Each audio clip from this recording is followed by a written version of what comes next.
challenges? I think the main challenge for Crossroads and the whole community of government is has to do with services.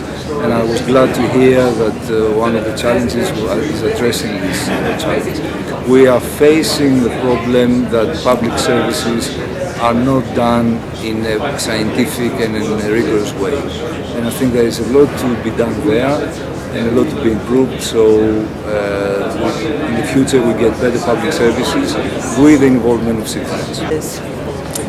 Well, for me, as a visual analytics person who is trying to help people use their data more effectively by visual interfaces or through visual interfaces, I think the data part of CROSSROAD was striking me most as one of the major challenges, since we found out how to gather more and more data. That's not the problem, to get the data.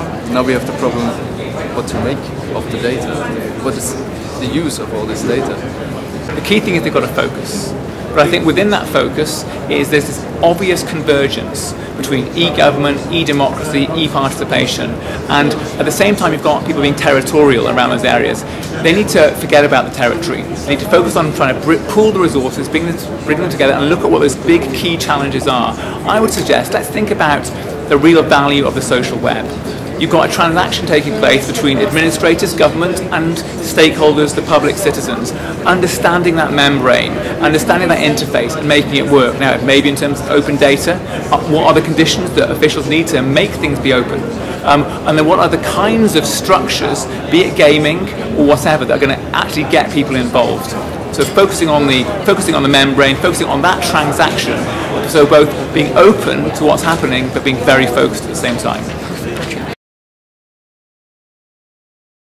I think the major value they're going to offer them is when they're dealing with these big challenges such as the ash cloud, such as climate change, is to be able to have solutions they can implement fast, where they won't have to be searching for something that they don't know if it's going to work, but they've got something that's tested and it's got a good chance of working.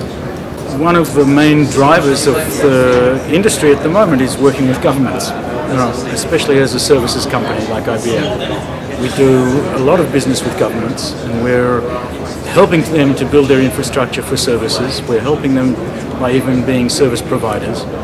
And so Crossroads will help us to do that kind of service more efficiently. It'll give us the tools to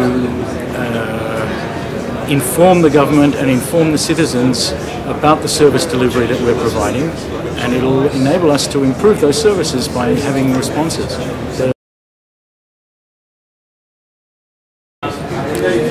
It is really the multidisciplinary collaboration between scientists. I think that's a major research outcome. I think there's lots of outcomes, I guess, for users, for citizens. But from the research perspective, it's always very important to get multiple disciplines to work together towards one goal. And I think in CROSSROAD this was very apparent, that you needed the input from everyone to actually define something like the grand challenges.